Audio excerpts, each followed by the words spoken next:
in this mini series, I'm going to be featuring and spotlighting all of the different, beautiful, fantastic varieties of philodendron that I have here in my collection. And in this video today, I am spotlighting this beautiful Philodendron Ecuador.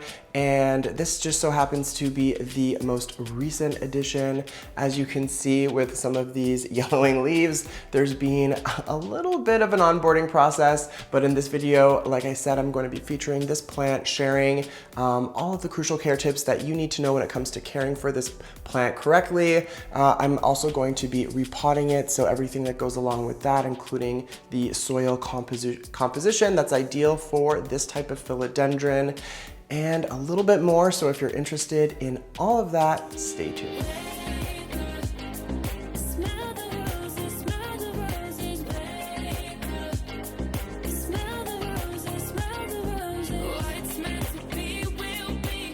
All right, guys, this is my beautiful Philodendron Verrucosum, otherwise known as Ecuador philodendron. And like I said, this is the most recent addition in terms of philodendron to my collection. And as you guys know, I've been very, very busy. And unfortunately, this guy is still in his nursery pot. And unfortunately for me, that's created a couple of issues. So it is really important for me to repot this today. And I wanted to start this video off by addressing some of the yellow tips.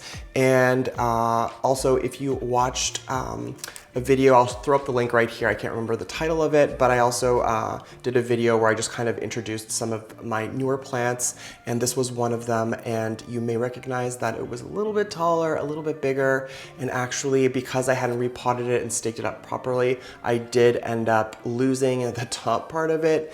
That being said, this plant is extremely hardy. It's bounced back like you wouldn't even believe. Finally today, I get to repot it, and I figured out some really important care tips by kind of neglecting and ignoring it in its nursery pot, and I'm gonna be sharing all of that with you guys. But first, I just wanna give you a little bit of a close-up at this plant, just so you can see how amazing it is. And in this series, as you know, if you watched some of the other videos that I've done spotlighting philodendron, this particular variety may not be exactly the easiest, although I would describe it as easy care.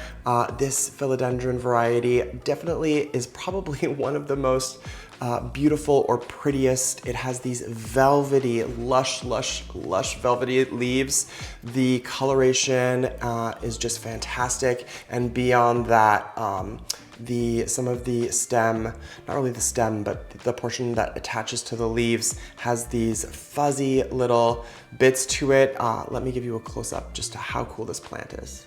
Thanks for checking out this video. I'm Tyler. If you like what you're seeing or you find this video to be useful, don't forget to give it a thumbs up, or better yet, you can hit that subscribe button. Now, to really show me some love, click on the bell for alerts and notifications for future content. Oh yeah, don't forget to check out my merch page, tylermossop.com. So these leaves are definitely velvety, not only to look at, but definitely velvety to the touch as well.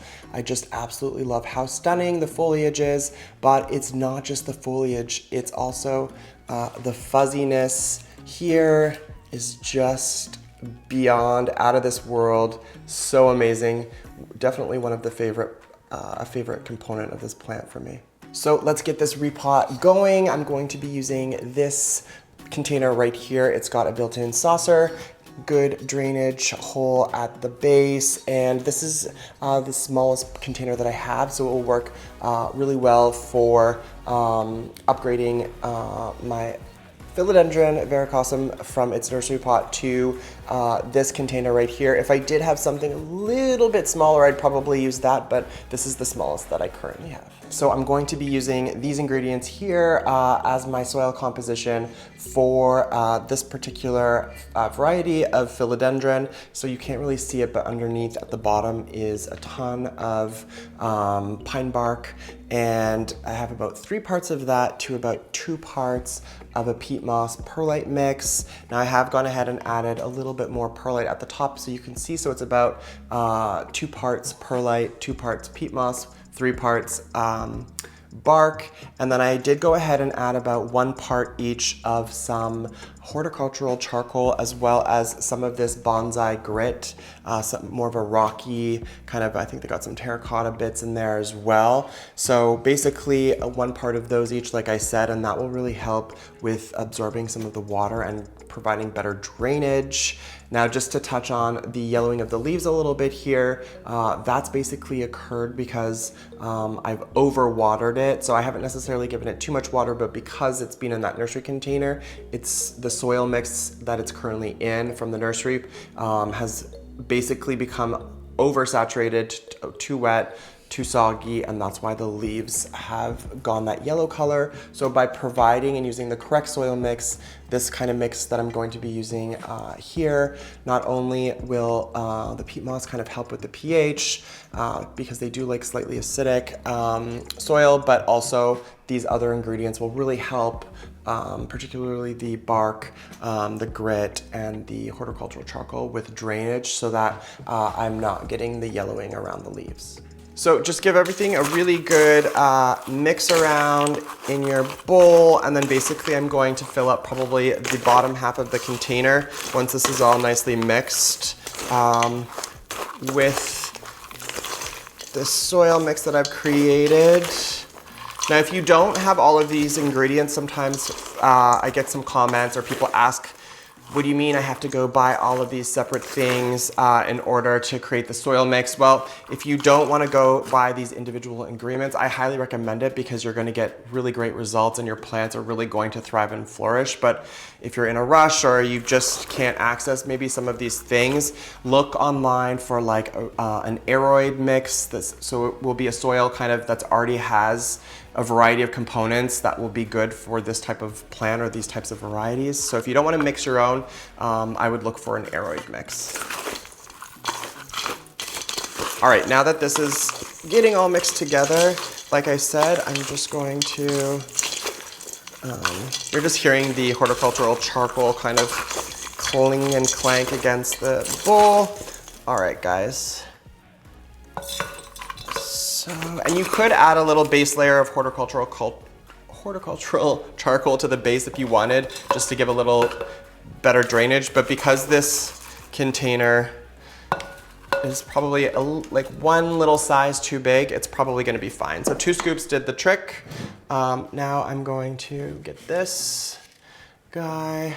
I'm just going to leave the stake in it for now because it's kind of hard to otherwise manage, but you can just kind of lightly squeeze the edges. It usually does the trick. Well, I'm pressing pretty firmly now. All right, there we go. All right, cool. Beautiful roots. You can definitely see that there's a lot of moisture still in there, hence why I've had a little bit of an issue with the yellowing. But by transplanting this and repotting it, that should really actually alleviate that sort of waterlog that I'm getting, especially considering it was in this plastic container. So you can just kind of loosen up the roots at the base.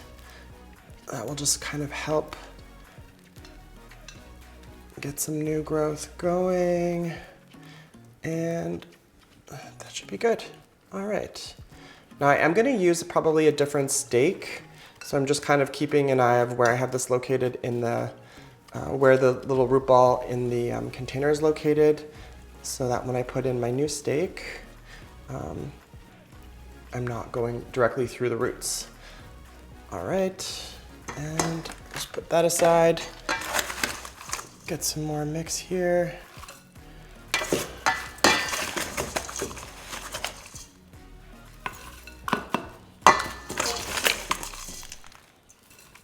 All right, looking good.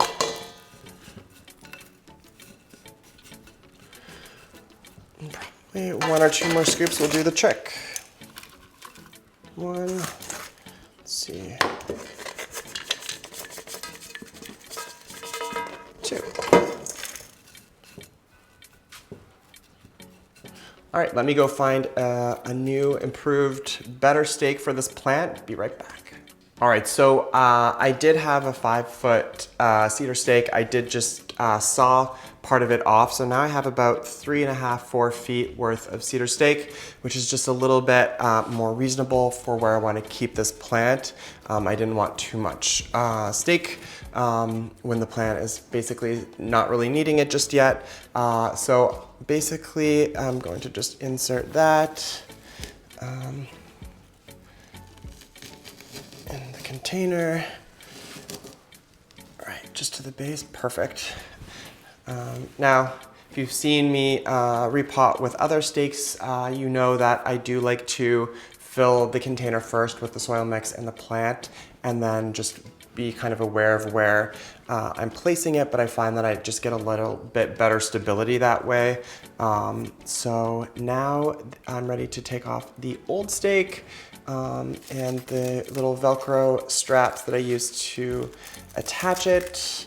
So quickly do that, and then we can jump into the care tips for beautiful Ecuador philodendron, or do you call it Philodendron Ecuador? Tomato. Let me know in the comments down below. So should be good. And actually I will need to get some more Velcro, but I should be able to use. All right, so let's get rid of the old nursery stake. Beautiful. All right.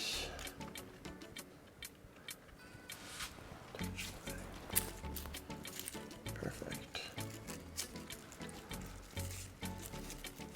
Tons of new growth coming in, which is exciting. All right, so this should be attached. Be right back.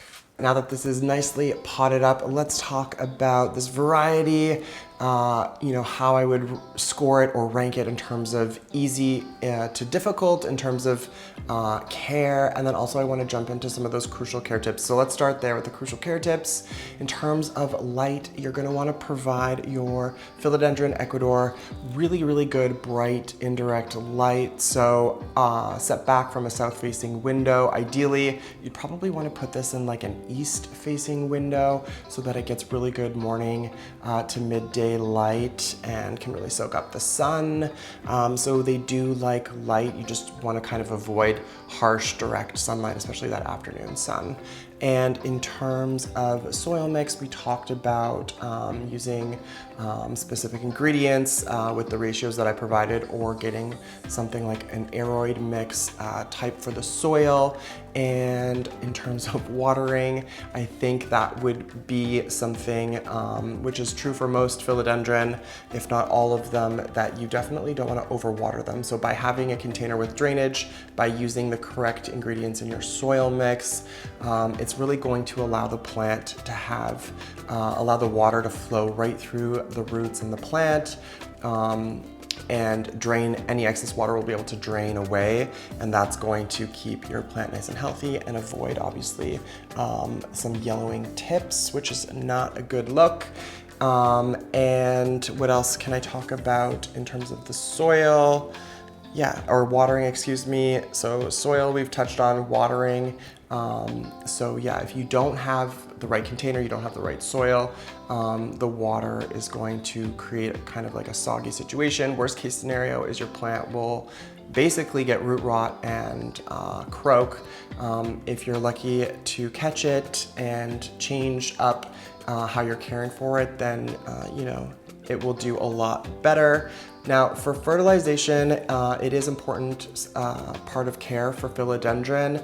You can actually buy philodendron specific fertilizer, and I would highly recommend that for this plant, just so that you don't overdo it. But these plants, and one of the things that I love about them is that they can be really fast growers, especially on the growing season in spring and summer, and that's when you're going to want to fertilize them. So I guess the advice I'm giving you here is look into getting a philodendron specific fertilizer, and you're probably going to want to fertilize these, I would say, probably about once a month during the spring and summer season. And that basically wraps up the crucial care tips for this plant. Now, I've touched on a lot of the things that I absolutely love about this plant, and I think there's a lot to love. The coloration, the velvetyness of the leaves, the fuzziness, which is really, really cool to look at and to touch. And I think on terms of scale of easy to more challenging, I would definitely place this in the easier end of the spectrum. Now, I have had a little bit of a stumble with this, but that's basically because I hadn't repotted it from its nursery plant, but otherwise it's been relatively easy to care for. So I think that will do it for this video, guys. Leave a comment down below, share your thoughts, and let me know if you have one of these and and how your experience has been. Well, that's it for me. Don't forget to leave a comment down below. Give this video a thumbs up. Hit that subscribe button if you aren't already subscribed. Miss you guys already. Until the next one.